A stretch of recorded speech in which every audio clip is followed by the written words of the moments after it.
decíamos, por todas las plataformas. ¿Cómo estás, Crystal Freeman? ¿Qué tal? Jorge, muy bien, feliz inicio de semana para todos y también de mes, así arrancamos la semana con mucha información y les recordamos que nos pueden acompañar a través de nuestras redes sociales, Facebook, Instagram, nuestra página web diarioextra.com y también por 92.3 FM. Hoy tenemos para todos ustedes una historia de una persona que vive debajo de un puente que se ubica en una de las principales carreteras de nuestro país, de esas que son muy transitadas. Tendremos esa historia más adelante. Estos y otros temas a continuación. Se cumplen 43 años de la visita de Juan Pablo II a Costa Rica y el recuerdo sigue intacto en quienes fueron testigos de este histórico viaje. Más de 700 ticos se mantienen en países de Medio Oriente. Ante la escalada del conflicto, el gobierno analiza posibles mecanismos de evacuación. Entre reclamos y aciertos, así se resume el informe de labores de la Fiscalía General de la República ante la Corte Plena.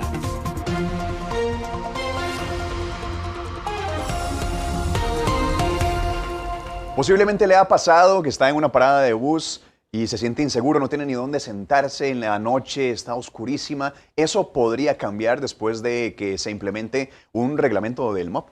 Así es, ahora va a ser necesario que todas las paradas de buses tengan iluminación, seguridad y señalización. Paradas en medio de las aceras, en malas condiciones o sin iluminación de seguridad. Estas son algunas de las problemáticas que mantienen la infraestructura de buses en el país. Sin embargo, esto podría quedar en el pasado, ya que el Ministerio de Obras Públicas y Transportes publicó un nuevo reglamento que regula las terminales. Entre los principales cambios se encuentran un espacio libre de al menos 1,20 metros con las aceras, que las paradas se encuentren lejos de intersecciones peligrosas, que cuenten con rampas accesibles, braille obligatorio, iluminación visible, además de señalización oficial por parte de las autoridades. Esta decisión fue celebrada por la Cámara Nacional de Transportes. Hay aspectos fundamentales para garantizarle una mejor experiencia al usuario y esto tiene que ver con temas de infraestructura, el estado del parabús, condiciones de accesibilidad que son fundamentales, condiciones de iluminación y condiciones de seguridad. Bolaños además recordó que dichas paradas son responsabilidad del Estado y no de las empresas. Si bien es cierto, no existe una única autoridad que tenga la responsabilidad del mantenimiento de estos lugares, sí hay responsabilidades que confluyen. Por ejemplo, en aquellas paradas que se encuentran en rutas cantonales, corresponde a los gobiernos locales y a las municipalidades el mantenimiento de las mismas y la colocación de las paradas también. En cuanto a las rutas nacionales, la responsabilidad recae sobre el MOP. En Grupo Extra le consultamos a los usuarios de autobús qué opinan sobre las condiciones en las que se encuentran las paradas y cómo esto afecta el servicio de transporte público, y esto es lo que dijeron. ¿Usted cree que las condiciones de las paradas de buses pueden afectar también el servicio?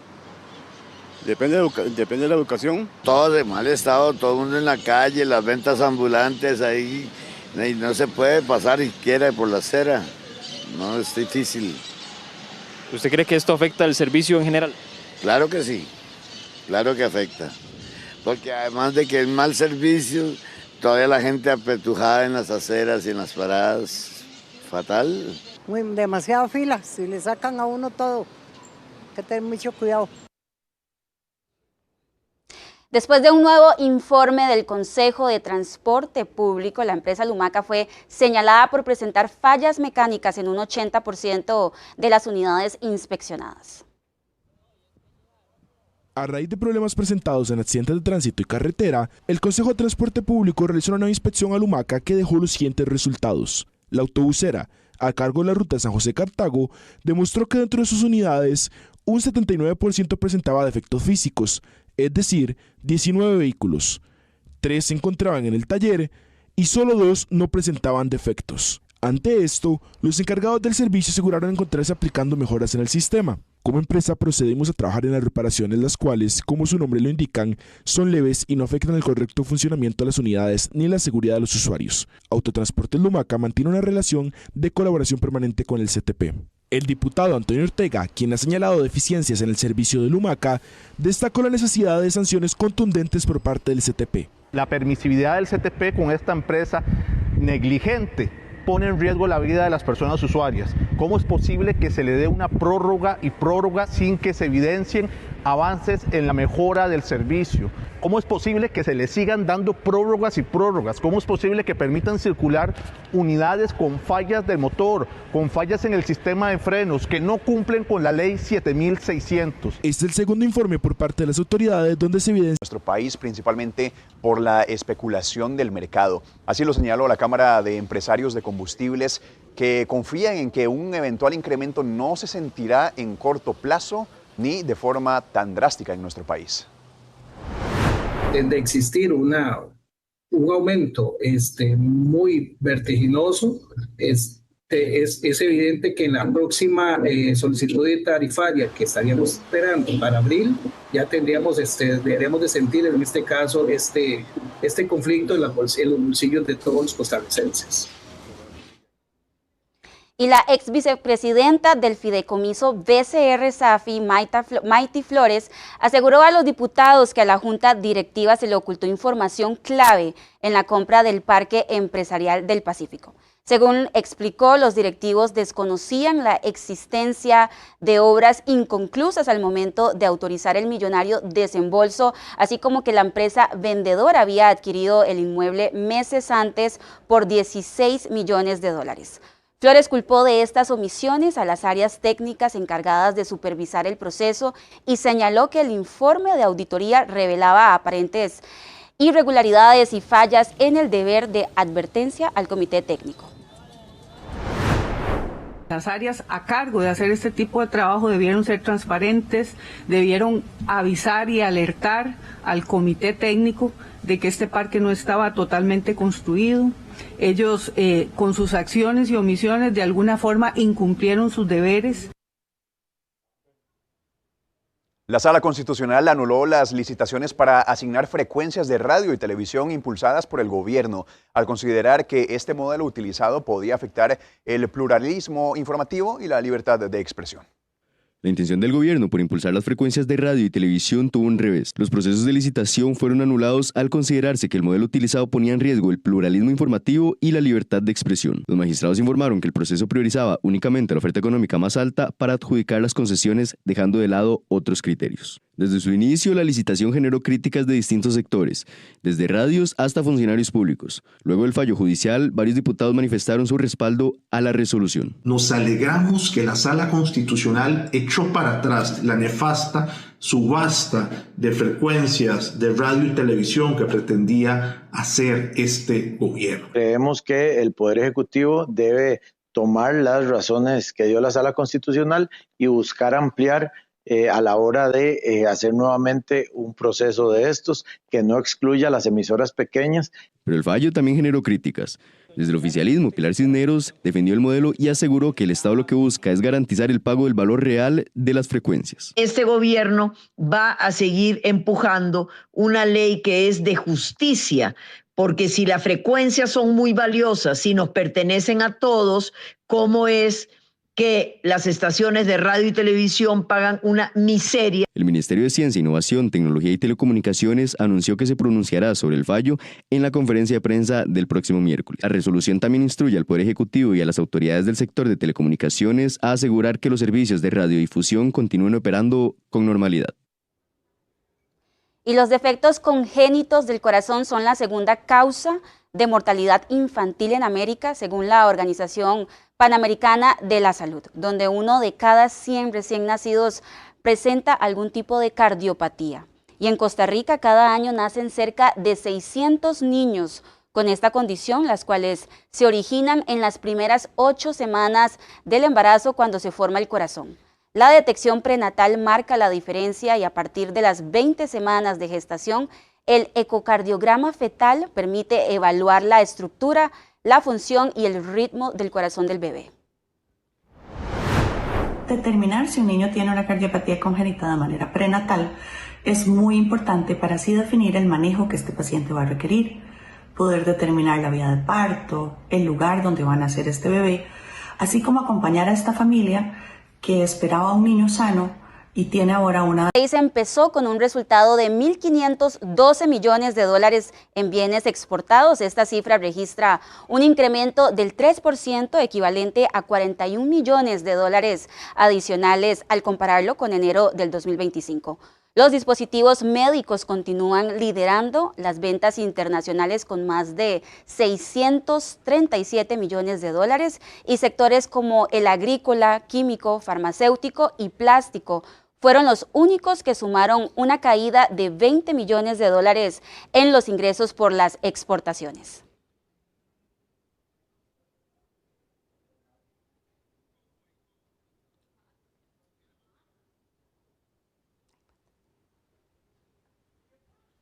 Estos son los productos exportados: dispositivos médicos 637 millones de dólares, la piña con 96 millones de dólares, el banano con 51 millones, jarabes para gaseosas 46 millones y el café oro con 30 millones de dólares. Y a partir de este miércoles 4 de marzo entrarán de nuevo en funcionamiento los parquímetros en Ciudad Quesada, en San Carlos. El horario de esta medida será de lunes a sábado, de 7 de la mañana a 7 de la noche, y tiene como principal objetivo mejorar el orden vial, la rotación de espacios y la movilidad en este cantón alajuelense. Los conductores deberán descargar la aplicación ePark para poder utilizar estos parquímetros. Por ahora, el costo del servicio será de 680 colones. Asimismo, también cooperamos y beneficiamos a la población en cuanto a seguridad ciudadana, debido a que el servicio de parquímetros también busca regular la vigilancia informal, los conocidos guachimanes. Y en este 2026 ya se atendieron más de 20 incendios forestales dentro de áreas de conservación del país.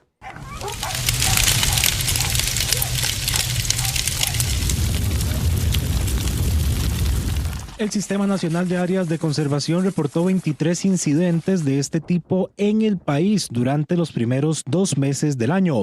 La afectación total de estos incendios es superior a las 532 hectáreas, principalmente en Guanacaste, reportaron las autoridades. Donde tenemos ahí el Cantón de la Cruz, Liberia, Santa Cruz, Nandayure, Carrillo.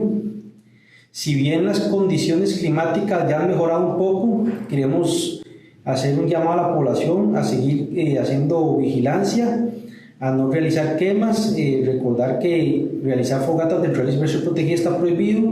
Desde el Cuerpo de Bomberos hicieron un llamado a la prevención para evitar emergencias de esta índole. No lance colillas de cigarro encendidas a orilla de la carretera. Evite hacer cualquier tipo de quema en algún lote baldío.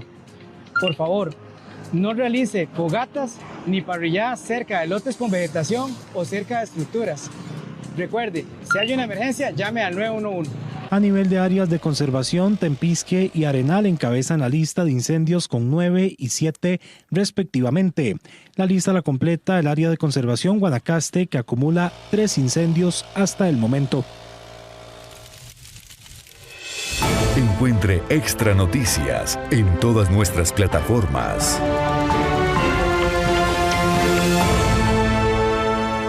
Y en otros temas, un nuevo sistema de colores podría marcar la diferencia entre la prevención y un cáncer de piel. Sí, hablamos del solmáforo, lo dije bien. Solmáforo, ¿qué es esto y de qué se trata? Se lo contamos.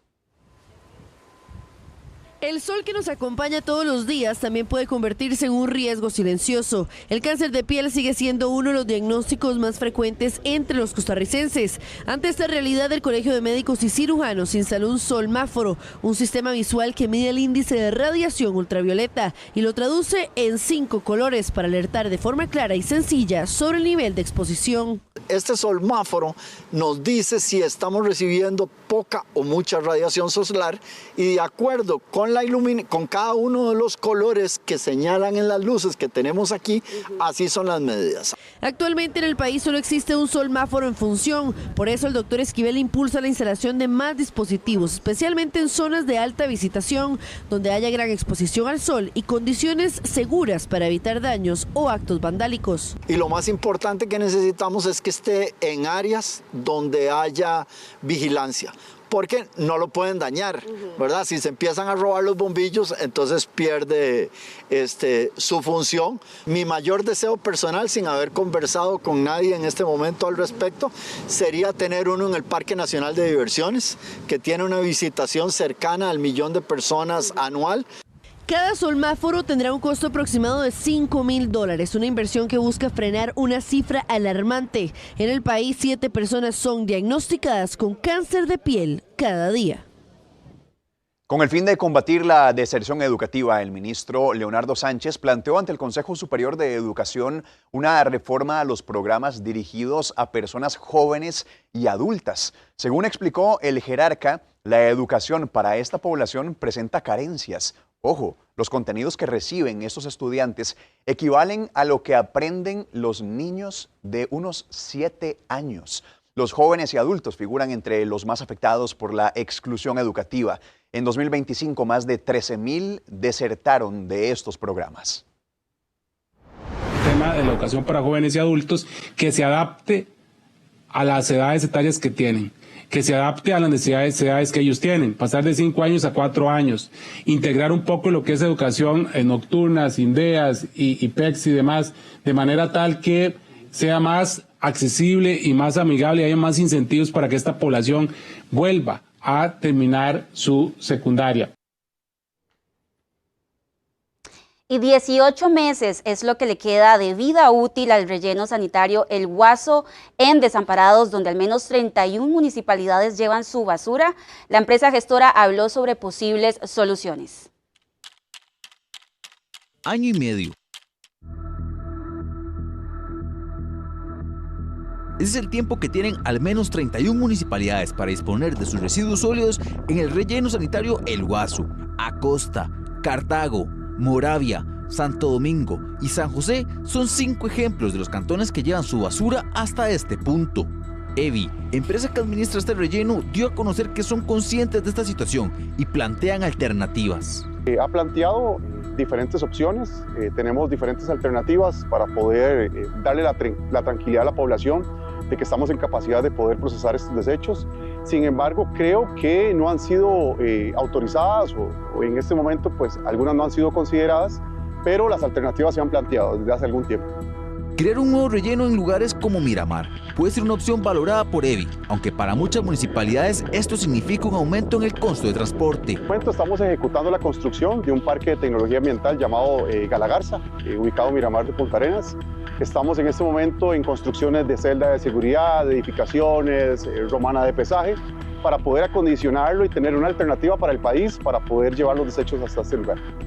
Yo creería que en un muy buen tiempo, a final del último trimestre de este 2026 podríamos tenerlo. Desde la empresa aseguran que están a disposición de las autoridades de salud para disponer de los residuos y garantizar que la población costarricense pueda gestionar su basura de la mejor manera y así evitar una crisis. En Santa Cruz, Guanacaste, lleva más de 13 años esperando la entrega de sus viviendas. Atrasos en las obras y empresas quebradas generan desesperación en estas personas.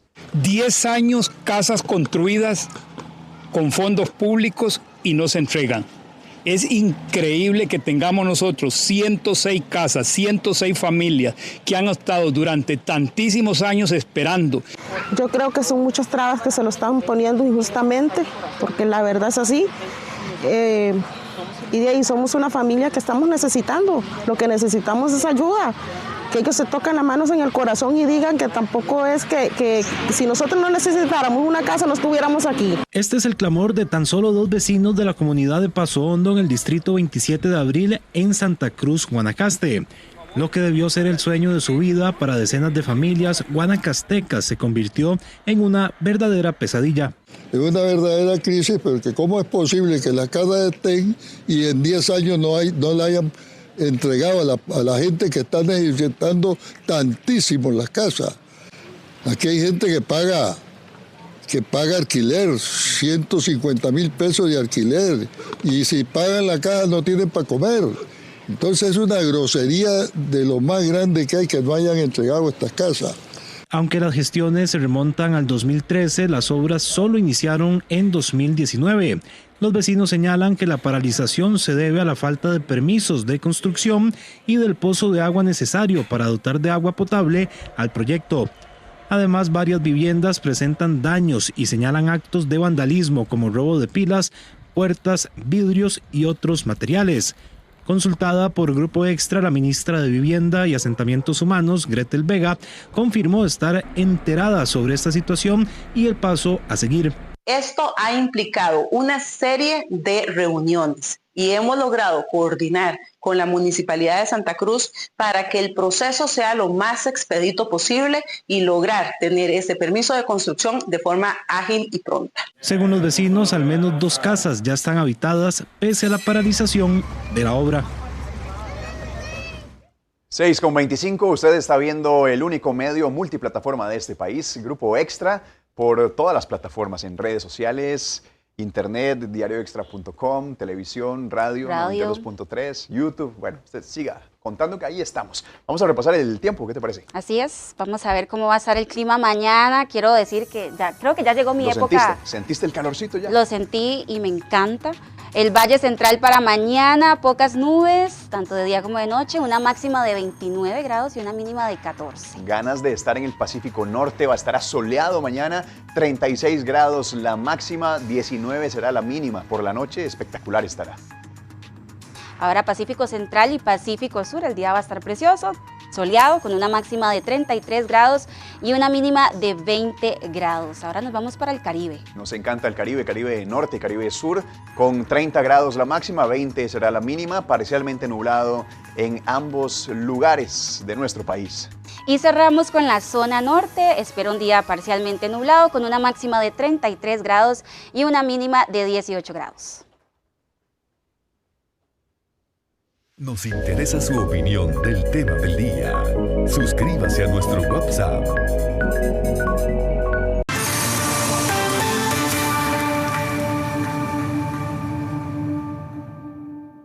(6:31), qué bueno que sigue con nosotros. Estamos en Extra Noticias y con ustedes en pantalla, el tipo de cambio se lo contamos para quienes van manejando o escuchándonos por audífonos en 92.3 FM. Tipo de cambio para mañana. Jorge, la compra está en 466,46 céntimos y la venta 473,91 céntimos. Sigue a la baja. Sigue a la baja, es el tipo de cambio del Banco Central y se mantendrá así como ya lo hemos informado en ediciones anteriores, una baja lenta, pero siempre la estaremos viviendo. Lo que no está lento, o sí, puede ser la calle. Vamos a ir a ver el estado de las rutas. Vamos a ver cómo está la ruta extra. Tenemos cámara en un par de sectores. Esta es circunvalación. El sentido que ustedes ven de frente, todos los luces con los carros con luces claras, amarillas, van para Atillo. Y los que llevan luz roja, o sea, los que estamos viendo de espalda, van hacia La Uruca, Alajuela, Heredia, de pronto.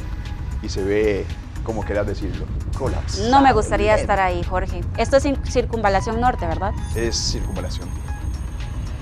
Sí, sí, sí. Nos vamos para Heredia. Bueno, este es el puente de Pirro, que está ahí en Heredia, que este es un caos siempre. Y a esta hora más. El saludo para quienes van ahí entrando o saliendo a la provincia herediana, escuchando 92.3 FM o siguiéndonos por YouTube o por diarioextra.com.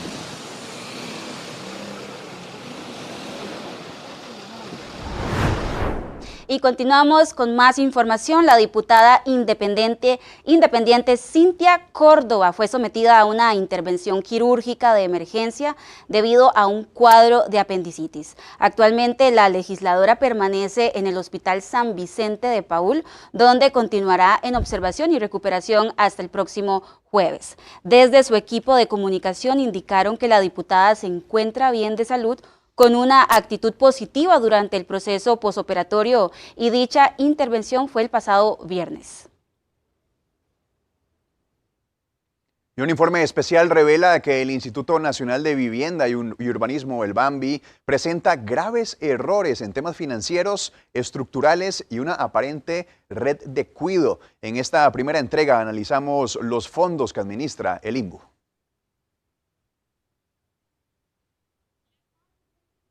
Ya vendremos con esa información, pero antes, esta es la del fiscal general Carlos Díaz, que ya presentó el informe de labores 2025 en medio de señalamientos y algunos magistrados también que han estado en contra ahí en la Corte Plena.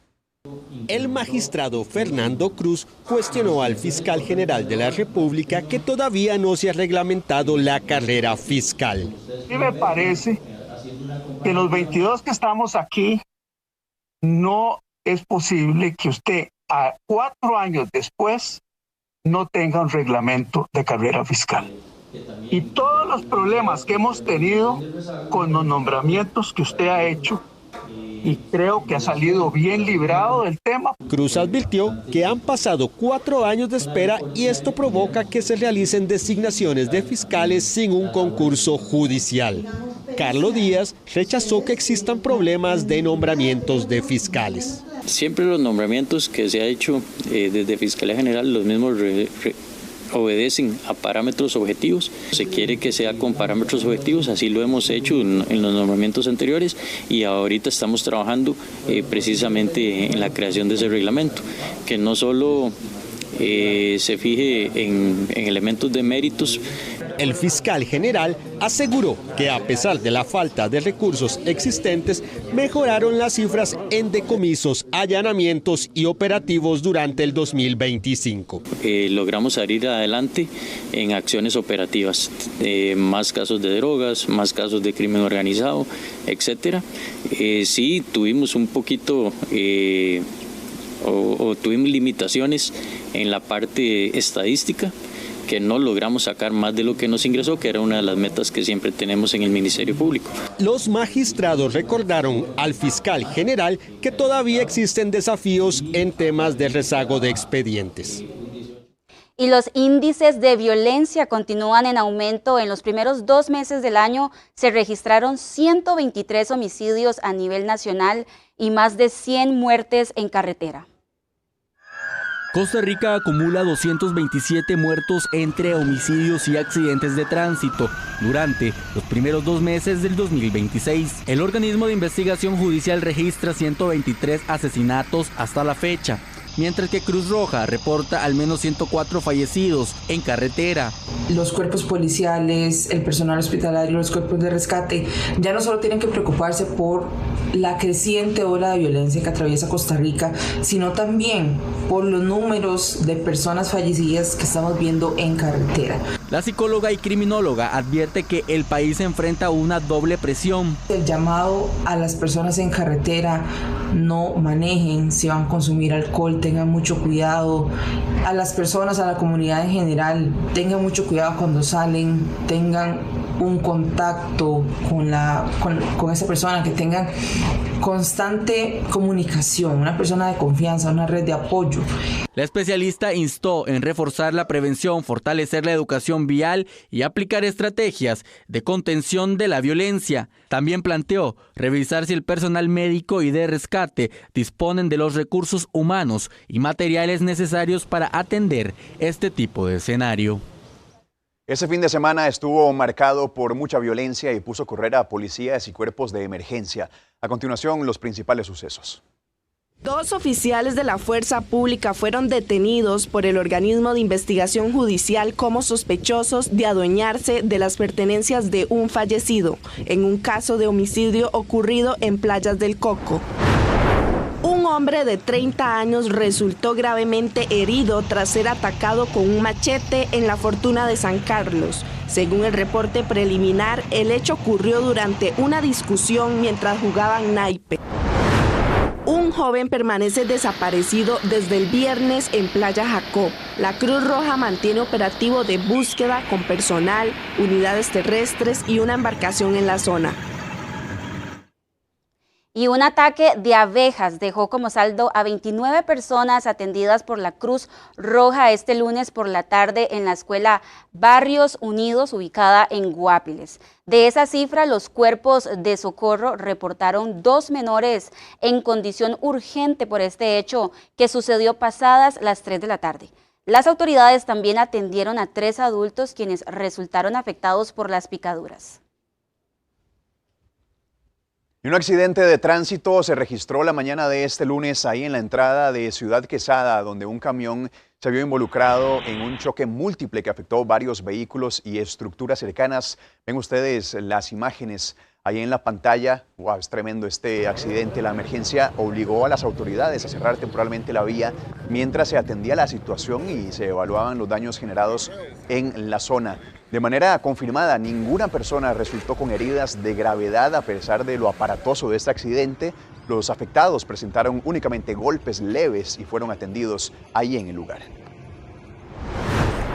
Venía ya a hacer el alto aquí en Sedeco, cuando me fijo por el retrovisor y venía el camión a toda velocidad, entonces ahí fue donde no hubo chance de nada, en realidad solo Dios me protegió en ese momento y gracias a Dios solo material.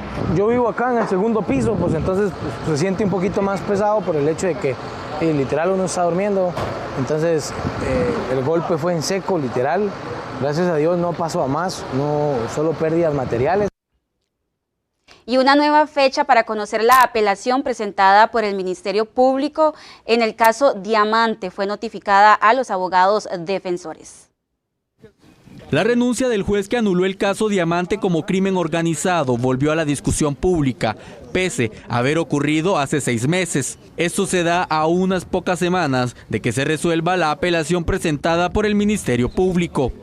Cualquier juez de la República está en toda su posición de tomar una decisión de renunciar en cualquier momento a su puesto. Evidentemente es una decisión muy personal. Eso no implica o que se pueda llegar a suponer o a presumir que se trata de alguna razón en específico por el hecho de que haya tomado la decisión de renunciar. El juez de apellidos Alvarado Calderón anuló a inicios de 2025 la declaratoria de crimen organizado, lo que dejó sin efecto parte de la prueba, incluidas las intervenciones telefónicas, y 15 días después presentó su renuncia. Me llama poderosamente la atención que estos comentarios comienzan a surgir en el momento en que va a tener que resolverse la apelación que presentó el Ministerio Público en el caso Diamante. El Tribunal Penal de Hacienda reprogramó por un choque de agenda de los abogados la audiencia prevista para el 18 y 19 de marzo y la fijó para el 6 de abril de 2026. Y 3 hombres fueron detenidos por robo de combustible en el Coyol de Alajuela. Además, la Fuerza Pública y Recope decomisaron un camión con 7,000 litros de diésel. El operativo se realizó tras una denuncia confidencial y una alerta de los sistemas de monitoreo de Recope. Hace pocos minutos, las autoridades informaron que se ejecuta un allanamiento en una bodega donde se ubicó 3,000 litros más de combustible en tanquetas, un túnel y la toma ilegal que se eliminará de inmediato.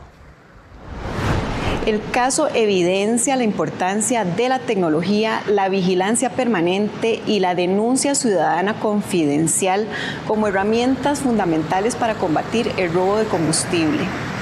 En Recope reiteramos el llamado a utilizar la línea 1002. Es un canal seguro, gratuito y confidencial. Y la Corte Plena advirtió a los diputados que la medida de la prevención preventiva, de la prisión preventiva, no puede convertirse en una sanción anticipada. El proyecto, que pretende eliminar medidas alternas a la prisión preventiva en delitos de narcotráfico, crimen organizado y sicariato, recibió señalamientos de magistrados de Corte Plena. Aunque el texto ya fue modificado en varias ocasiones, los magistrados insisten en que persisten vacíos y posibles roces constitucionales. Prisión preventiva, insisto, es una medida cautelar, no una sanción anticipada, por lo que no podría perseguir fines de prevención general. Esto es un tema sobre el que extensamente se ha referido la Corte Interamericana de Derechos Humanos y se citan algunos precedentes, y que sí hay que tener ese cuidado. El tema de que el concepto de peligro para un grupo poblacional sea tomado en cuenta para aplicar prisión preventiva sigue generando dudas. El crimen organizado va avanzando hacia situaciones organizativas más peligrosas y estas personas no constan en el expediente y sí requiere que la actividad delictiva se evite esta reiteración. Por este motivo, la Corte Plena recordó que ya la Sala Constitucional se ha manifestado previamente sobre el tema. Que si entendemos que esta inclusión de grupo poblacional la podemos relacionar con fines procesales, podría resultar innecesaria, desde que ya existe la comprensión de la víctima, los testigos, los denunciantes, el peligro de reiteración delictiva que se puede articular también en relación o más bien frente a cualquier persona. Según los magistrados, la legislación vigente ya establece criterios claros para aplicar la prisión preventiva sin necesidad de reformas restrictivas. Y un aumento de patrullajes conjuntos es lo que pide el Ministerio de Seguridad para combatir la minería ilegal en la zona de Cruzitas. Esa fue la conclusión a la que llegaron las autoridades costarricenses tras la reunión llevada a cabo este sábado con los representantes nicaragüenses en la zona fronteriza. Según el jerarca de seguridad Mario Zamora, el objetivo de esos patrullajes sería intercambiar información policial y darle seguimiento a las acciones de intervención fronterizas mediante reuniones bimensuales. Los acuerdos puntuales es el establecimiento de un punto focal para llevar a cabo operaciones combinadas de policía en ambos lados de la frontera que mejoren la acción policial contra los grupos de coligalleros que operan en ese lugar. Por su parte, la Cancillería afirmó que el encuentro también sirvió para evitar que las diferencias escalen a más o incluso que los delitos incrementen en esta zona de Centroamérica. Cabe destacar que desde el año 2019 las naciones no tenían una reunión por este tema. Dentro de un espíritu de diálogo constante para resolver los problemas fronterizos, tanto a Costa Rica como a Nicaragua, nos interesa que la relación fronteriza sea buena desde el punto de vista migratorio, aduanero, fitosanitario y ahora de seguridad. El próximo encuentro entre ambos países quedó pactado para el 24 de abril. Guanacaste es la segunda provincia que registra la menor tasa de homicidios después de haber figurado en años anteriores como uno de los lugares con mayor registro de este tipo de delitos. Para este lunes, el organismo de investigación judicial contabiliza 8 homicidios en Guanacaste, mientras que Punta Arenas y Limón contabilizan 21 y 19 asesinatos respectivamente. Según el ministro de Seguridad, Mario Zamora, los grupos criminales se desplazaron en esta provincia ante el reforzamiento de los cuerpos policiales. Pues que la criminalidad no se mueve por provincias, se mueve por áreas de influencia de grupos criminales en que unos intentan desplazar a otros y adueñarse de esos puntos de venta. Y estas son las dinámicas que explican la ola homicida a lo largo del territorio. 6 de la tarde con 47 en Extra Noticias. Bajo una de las autopistas más transitadas del país, ahí hay personas para quienes el ruido, el concreto, se convirtieron en su hogar. Una realidad silenciosa que hoy sale a la luz. Ha sido durante 4 años, quizá más. Debajo del puente vehicular que cruza el río Torres, en plena General Cañas, vive Esteban Quesada. Arriba el tránsito no se detiene, abajo entre concreto, sombra y humedad está su casa. Miles de carros pasan todos los días sobre su cabeza, pasan rápido, sin mirar. No saben que justo debajo de sus ruedas hay una vida armada con lonas, sábanas, plásticos y colchones. Un refugio improvisado para protegerse del frío, el viento y la lluvia. Así es vivir donde nadie mira. Es angustioso porque ve uno la soledad. Aquí han habido problemas hasta para atender a oficiales de la policía. La rutina bajo el puente es simple y dura. Sobrevivir al día, conseguir con suerte 2 comidas, resistir, aguantar y volver a empezar. Me da temor porque hay personas muy abusivas y uno no sabe a qué viene. Además, aquí transita personas de todas clases y en toda condición. Y uno no sabe realmente en qué momento una persona no va a ser esa persona, sino que algo lo puede estar induciendo. Mientras las autoridades realizan operativos, impulsan programas sociales y anuncian esfuerzos de atención, la realidad sigue ahí, porque debajo de los puentes hay historias que no se ven desde los parabrisas. La dirección sería frente al San José Palacio, sobre la General Cañas, en el puente que está sobre la autopista. Y el anuncio de Migración y Extranjería sobre la simplificación de los trámites de DIMEX para extranjeros provocó varias dudas entre esta población, y Grupo Extra revisó las interrogantes en redes sociales y las consultó con la institución. ¿Para quiénes aplica el procedimiento que habilitó Migración para agilizar DIMEX de extranjeros? Si usted cuenta con un estatus migratorio en Costa Rica y debe renovar su documento, puede tramitarlo aunque no tenga todos los requisitos. El director de Migración y Extranjería, Omer Badilla, especificó que el beneficio no aplica para regularizar estatus migratorio. Vea, esto del DIMEX es una flexibilización de requisitos para obtener el documento de identidad. Esto no es ninguna amnistía, no es ningún proceso para regularizar categorías. Badilla explicó que si el documento ya está en trámite y le hacía falta un requisito, la persona puede beneficiarse del procedimiento. La oficina de DIMEX está trabajando en analizar todos los casos y aquellos que no tienen ningún o que cumplen con esos requisitos básicos se les va a emitir el DIMEX. Si hay alguna omisión en un documento obligatorio, un requisito obligatorio, se les va a estar notificando para que lo completen a la brevedad. Migración y Extranjería autorizó un subproceso de documentación de la gestión de extranjería para que emita DIMEX que se encuentran pendientes de trámite y hasta por el plazo de 1 año a partir del 16 de febrero, aunque no cuenten con todos los requisitos. La medida publicada en la Gaceta del 16 de febrero se debe al rezago en la entrega de DIMEX por primera vez, renovación y duplicados. Y en medio de la creciente inseguridad, algunos ciudadanos intentan tomar justicia por sus propios medios. Pero, ¿a qué se expone una persona por esta situación? Lo vemos en la siguiente nota. ¿Este es el mae que asaltó al chiquito? Sí, dale. La venganza o justicia tomada por las propias manos es una de las tantas formas de violencia que afectan a nuestra sociedad. Expertos alertan a la ciudadanía sobre las consecuencias legales de esta situación. Si toma la justicia por su propia mano, es decir, si va y se convierte en vengador, en justiciero, podría convertirse de indignado a imputado. Y dependiendo de lo que haga, podría abrirse una causa penal. En contraparte, la legítima defensa es un concepto jurídico diferente y se rige por distintos lineamientos. Una amenaza inminente, dado que corra peligro alguna persona cercana, un tercero o la vida propia, puede hacer uso de esta violencia. Únicamente en ese caso se da la legítima defensa. En caso de ser víctima de algún delito, las autoridades piden acudir a las vías legales correspondientes para evitar complicaciones jurídicas. Y las cifras por vuelcos marcan una nueva tendencia en el país, con impacto no solo en las carreteras, sino también en los costos de atención. Las emergencias en carretera están cambiando. Hace algunos años, la Cruz Roja costarricense atendía principalmente atropellos, muchos de ellos con traslado crítico a centros médicos. Hoy el panorama es distinto. El vuelco de vehículos se ha convertido en una de las principales causas de atención en carretera. Tenemos un incremento en vuelcos con relación al año pasado y que por primera vez pues los vuelcos le están ganando a los atropellos.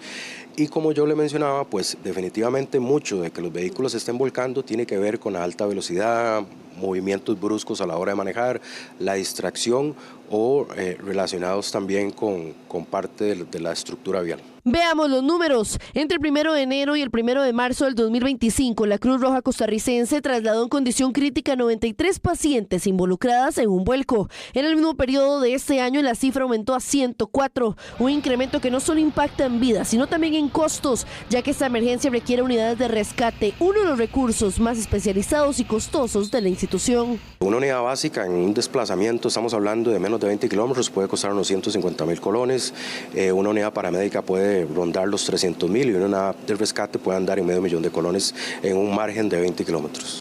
En lo que va del año, la Cruz Roja registra 20 personas fallecidas a causa de vuelcos, apenas una menos que el mismo periodo del año anterior.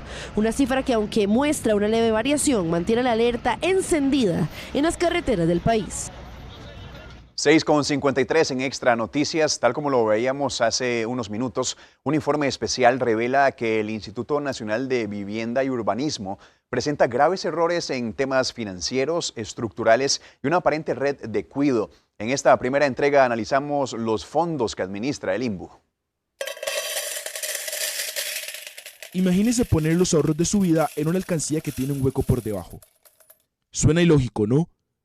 Pues el INVU vive una situación similar, según revela un informe interno de la institución, donde se revela la existencia de un desorden financiero con cifras multimillonarias. El documento, declarado confidencial, señala la existencia de 3.000 millones de colones depositados en cuentas de la institución que, en apariencia, no tienen dueño ni se sabe a dónde pertenecen.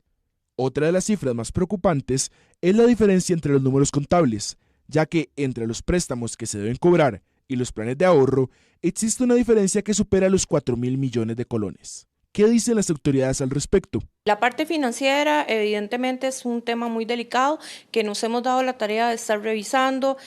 Sí ha habido esfuerzos de parte de la administración por la depuración de todos los datos y todo lo que está ahí, las bases contables y demás, y hemos estado en un proceso de trabajo constante, no solo desde la Presidencia Ejecutiva, la Auditoría, la Gerencia General y todo el Departamento Administrativo Financiero. Y es que la información podría corroborarse mediante los libros contables. Sin embargo, estos se encuentran desaparecidos desde el 2019, fueron sustituidos en 2024, pero se mantienen en blanco.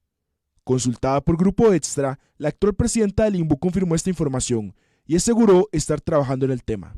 Sí es de conocimiento, evidentemente sí hubo una pérdida de los libros contables y sé que se pidió al departamento, ¿verdad?, que se hiciera la reposición de dichos libros, el cual ellos están trabajando en eso. Conozca más a detalle sobre el INBU en nuestra entrega especial el día de mañana. Encuentre más información y otras noticias en... De vender postres en las calles a cumplir su sueño. Esto le tomó 12 años. Qué bonito, historias de esfuerzo, y Grupo Extra conversó con este emprendedor quien contó su historia de superación. Veamos. Giancarlos es un joven de 26 años. Y aunque parece un caso de éxito sencillo para alguien de su edad, detrás se esconde un pasado de lucha y sacrificios. Este emprendedor pasó de vender postres en las calles para pagar sus estudios a tener su propia pastelería. Me quedo sin trabajo y yo digo, no, aquí es viendo a ver si lo logro, ¿verdad? Solo con la panadería, o sea, sin un trabajo, básicamente. Y ahí fue donde dije yo, no, aquí es publicando, pero igualmente no era suficiente. Entonces yo decía, no, aquí la vara es salir a caminar y vender y ofrecerle a todo el mundo, ¿verdad? Pese a que el sueño se materializó de manera humilde, su negocio ha logrado mantenerse con el tiempo. Entonces era una mesa chiquitita, una cámara, fuimos a equipo de Roberto Navarro, nos proporcionaron un financiamiento un poco grande, nos dieron un horno y demás, creyeron un sueño más. Y de hecho hay un par de videos, ahora se los puedo pasar, donde se ve que realmente el local estaba vacío, o sea, literal estaba vacío, no había casi equipo. Aunque el camino suele estar lleno de obstáculos, Giancarlos deja un mensaje a todos aquellos que tengan un sueño pendiente por cumplir. ¿Qué le diría? Que vayan por su sueño. O sea, al final y al cabo no hay momento perfecto.